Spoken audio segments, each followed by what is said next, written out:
Paano nga ba magbayad ng bills dito sa East West mobile app? By the way, kung first time mo sa channel na to and gusto mo pa ng mga online tutorial videos katulad nito, please click the subscribe button. Ito yung East West mobile app kung saan pwede ako mag-login gamit yung passcode ko o yung fingerprint ko. Meron kami ginawang hiwalay na tutorial video kung paano mag-register sa East West Bank app. Pwede nyo i-check yung page or channel namin tungkol dyan o yung link ay nasa description sa bandang baba. Mula dito, punta tayo sa Pay Bills.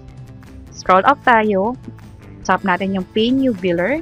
Andito yung iba't ibang categories para sa pagpipilian natin sa bills. Halimbawa, sa government services, andyan yung NSO. Try naman natin yung sa utilities. Yung madalas natin binabayaran, katulad na sa kuryente or tubig. Halimbawa niyan yung Meralco or Manila Water. At marami pang iba dito. Kung sakaling nahihirapan kayo maghanap, pwede nyo i-tap itong search icon at hanapin dito yung bill na gusto nyong bayaran. So, exit lang tayo. Andito tayo sa biller categories ulit. Search ko yung PLDT.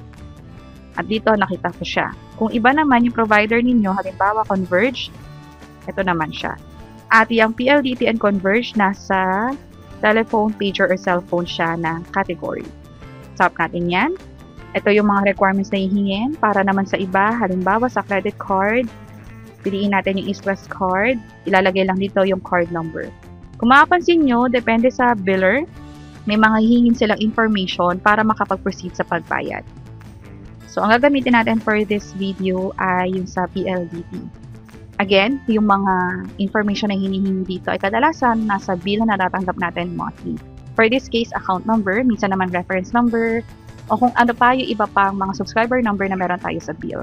Na-enter ko na yung account number, yung from, saan yung account na paggagalingan ng pambayad, and then magkano yung amount.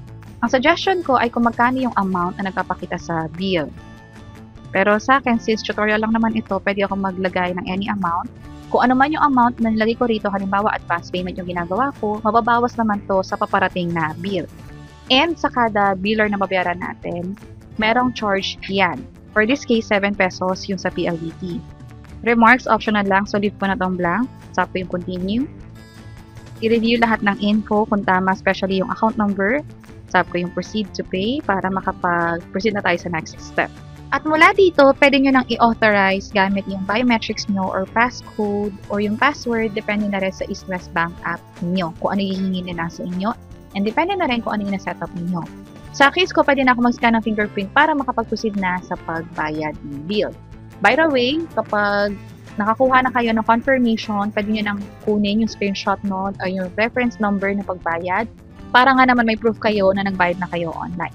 And sa experience ko, within 1 to 5 business days naman, nag-reflect naman yung binayad ko doon sa biller. For this case, sa PLDT.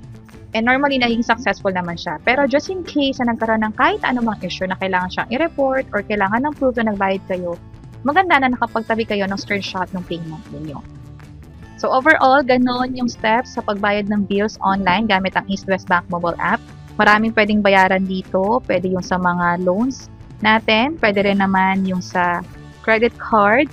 Basta i-check nyo na lang kung nandito siya sa listahan. And from there, pwede na kayo mag-proceed sa pagbayad online. And that's it. Sana nakatulong tong video na to. Kung oo, pakiclick ang like button at para sa iba't ibang mga tutorial videos, pwede nyo i-check ito nasa baba. Sana makatulong and see you sa mga next videos. Bye-bye!